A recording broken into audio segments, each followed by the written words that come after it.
कैसे इस फिल्म का जन्म हुआ सर, कैसे थॉट आई बॉर्डर टू की? ये थॉट का तो भूषण जी बताएंगे। मैं तो थोड़ा चलती गाड़ी में चढ़ा हूँ। मुझे इनफैक्ट भूषण जी के साथ हम मेरी कोई और बात चल रही थी। We were discussing something else की किसी और प्रोजेक्ट को लेके प्लान कर रहे थे हम।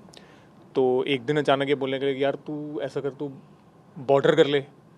तो मैं थोड़ा सा ऐसे हो गया, मैंने कहा ये ऑफ़र कर रहे हैं मुझे कि इतना बड़ा प्रोजेक्ट है, इतनी आइकॉनिक फिल्म है। तो एंड थोड़ा बहुत मुझे पता था कि ऑलरेडी कुछ चल रहा है बॉर्डर को लेके, बातें चल रही हैं, कुछ प्लान कर रहे हैं लोग, बट मुझे ये नहीं पता था कि मुझे बोलेंगे। तो मैं थोड़ा सा टेंटेटिव था उस बात को लेके कि यार इतनी बड़ी फिल्म और एक लेगेसी है, एक आइकॉनिक फिल्म है। तो ऐसी फिल्म के साथ ऐसा ना हो कि मैं आऊँ और हर डायरेक्टर आता है अपने हिसाब से करने की कोशिश करता है। बट इस फिल्म में आप बहुत ज़्यादा जो एक सेट है उसका पैटर्न, जो फॉर्मूला सेट है, उससे बहुत इधर उधर जा नहीं सकते। तो उस बात को लेके मैं थोड़ा टेंटेटिव था, बट फिर इन्होंने मुझे जैसे ये अक्सर कर लेते हैं, इन्होंने कन्विंस कर लिया मुझे किसी तरह की यार तू कर। तो एंड उन्होंने ये बोला कि मैं पूरी सपोर्ट करूँगा, वट एवर यू नीड, जो चाहिए होगा, जिस तरह का भी चाहिए होगा, बजट रिगार्डिंग एक्टर्स या और भी जो तेरे को ऑन ग्राउंड एग्जीक्यूशन के लिए जो जो तेरी रिक्वायरमेंट होगी मैं पूरी करूँगा जहाँ तक कर सकता हूँ। And he stayed true to his word. उन्होंने किया है, बहुत जोर लगाया, बहुत एक्स्ट्रा एफर्ट किया है उन्होंने इस फिल्म में, जो नॉर्मली शायद दूसरी फिल्मों में नहीं करते होंगे ये। तो अब उससे पहले कैसे जन्म हुआ वो यही बताएंगे, क्योंकि उससे पहले की कहानी मुझे नहीं पता है। देखिए, सबसे पहले तो मैं बॉर्डर की बात वो करना चाहूँगा कि बॉर्डर सी एक, आप कोई भी फिल्म एज अ प्रोड्यूसर कब बनाने की सोचते हैं। देखिए, अब हम वी ऑल आर, हम कमर्शियली भी सोचते हैं कि भैया फिल्म बनेगी तो फिल्म बेनिफिट करेगी नहीं करेगी। तो जब गदर, एक ब्रांड जो इतना आइकॉनिक ब्रांड था, और वापस गदर 2 आई और वो इतनी बड़ी हिट हुई, तो ऑब्वियसली बॉर्डर 2 निधि दत्ता और जेपी सर तो बहुत टाइम से बनाने की सोच रहे हैं। हमने 3-4 साल पहले भी इसकी अनाउंसमेंट सुनी थी कि ये फिल्म बनने वाली है, लेकिन नहीं बन पा रही थी कि कोई उस तरीके का सोच, किसी में एक सोच आ नहीं रही थी। तो जब गदर की एक गर्मी आई तो हमारे दिमाग में भी एक, मेरे को इमीडिएटली आया कि बॉर्डर जैसी फिल्म भी बननी चाहिए। तो हमारे पास ये ब्रांड नहीं था, एंड वो लोग बनाना चाह रहे थे, Nidhi Datta and all, JP sir वो बनाना चाह रहे थे बहुत टाइम से। तो फिर वो हमारे साथ एक ओटीटी की फिल्म कर ही रहे थे, निधि दत्ता हमारी टीम। उन्होंने पूछा हमसे कि आप भी बॉर्डर करना चाहेंगे, और उस टाइम हम कोइंसिडेंटली सोच भी रहे थे कि हमें बॉर्डर के करनी चाहिए, क्योंकि अगर गदर जैसा आइकॉनिक ब्रांड चल सकता तो बॉर्डर तो उससे बड़ा ब्रांड है। तो वहाँ से ये चीज़ शुरू हुई, एंड देन फिर डायरेक्टर की सोच शुरू हुई। पहले निधि का एक सोच थी कि हमें इंटरनली बनानी है, जेपी सर डायरेक्ट करेंगे। तो but and we also wanted to give that respect, इनका ब्रांड है ऑब्वियसली वो करें, बट लेकिन because of his health issues and all he was not able to do that thing too, कि मैं इतना, क्योंकि ये देखिए भाग दौड़ वाली पिक्चर है, इसमें आप अगर आप उस तरीके से नहीं करेंगे तो आप नहीं वो इस पिक्चर को बना सकते। तो वहाँ से फिर ये एक सोच शुरू हुई कि हम किस डायरेक्टर के साथ मैं ये चीज़ करूं। और जैसा कि अनुराग ने भी बताया, मैं इनके साथ, इनकी केसरी के टाइम से I am discussing with him कि हमें साथ में काम करना है आपके साथ। हम कपल ऑफ टाइम मिले भी, लेकिन कुछ ऐसी इनकी कुछ कमिटमेंट्स थी जो चल रही थी दूसरे बैनर्स के साथ, और लेकिन मैं भी चाहता था, मैंने कहा अभी आपकी वो नहीं हो रही तो अभी आप हमारे साथ कुछ करो। तो तब बॉर्डर का जिक्र हुआ, तो मैंने इनको एक बार बुलाया, मैंने बॉर्डर बोला, तो जैसा इन्होंने बताया कि इनका वही रिएक्शन था कि यार ये बहुत बड़ी रिस्पॉन्सिबिलिटी है, ये चीज़ मेरे को सोचने का वक्त दीजिए। तो फिर इन्होंने टाइम लिया, फिर इनको मैंने फिर वापस बुलाया, मैंने कहा अभी तो इतना टाइम हो गया, अब कितना सोचोगे, आप आ जाओ वापस।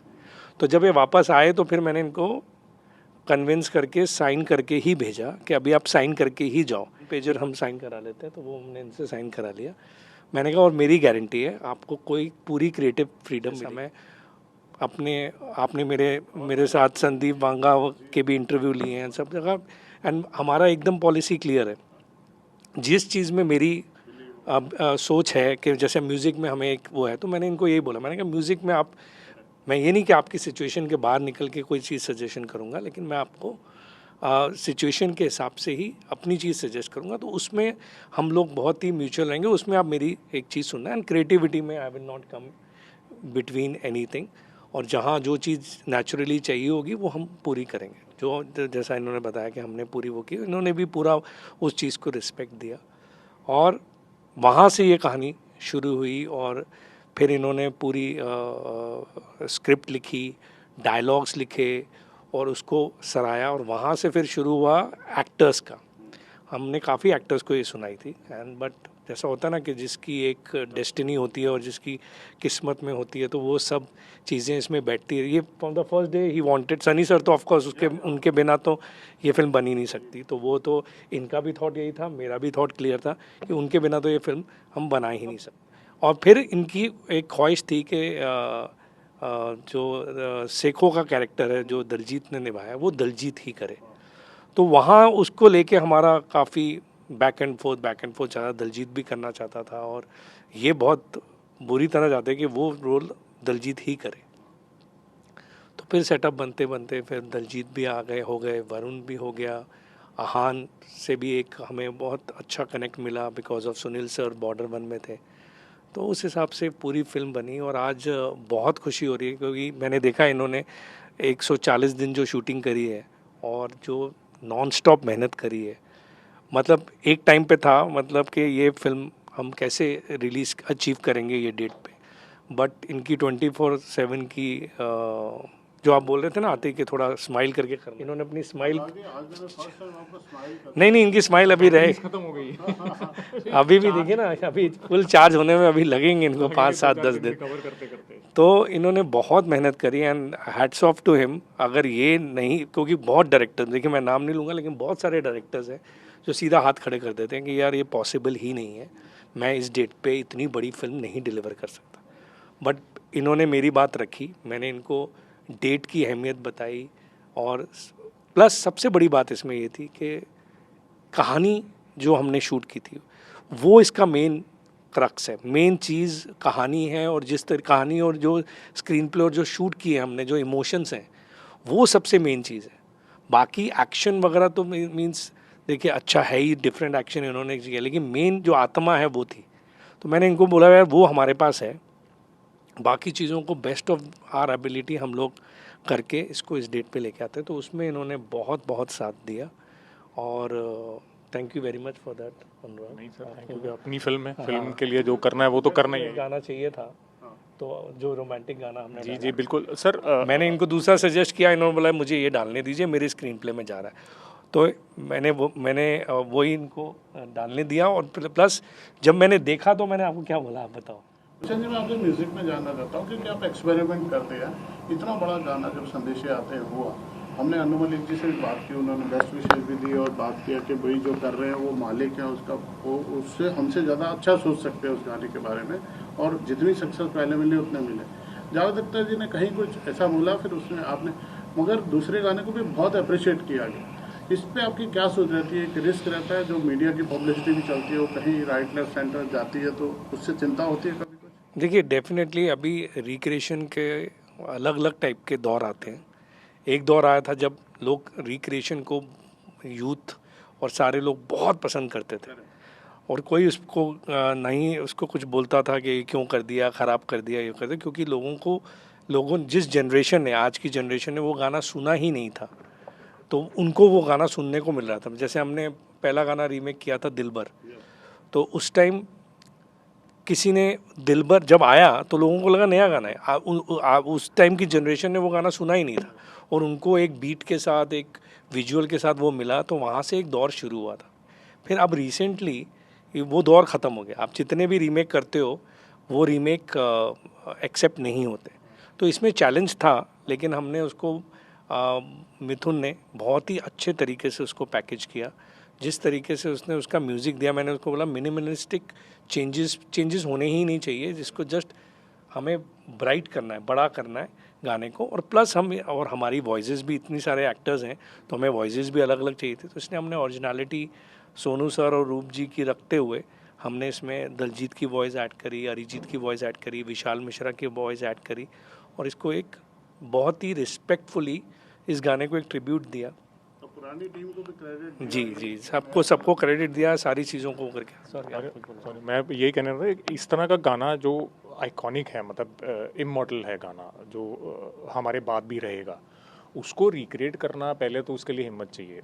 फिर एक सर्टन लेवल ऑफ, जैसे मिथुन की बात कर रहे हैं कि उन्होंने इतना अच्छा म्यूज़िक कि आपको पुराने गाने के साथ जोड़ के भी रखता है, लेकिन साथ ही साथ ये भी कहता है कि मैं कुछ नया बोलना चाह रहा हूँ।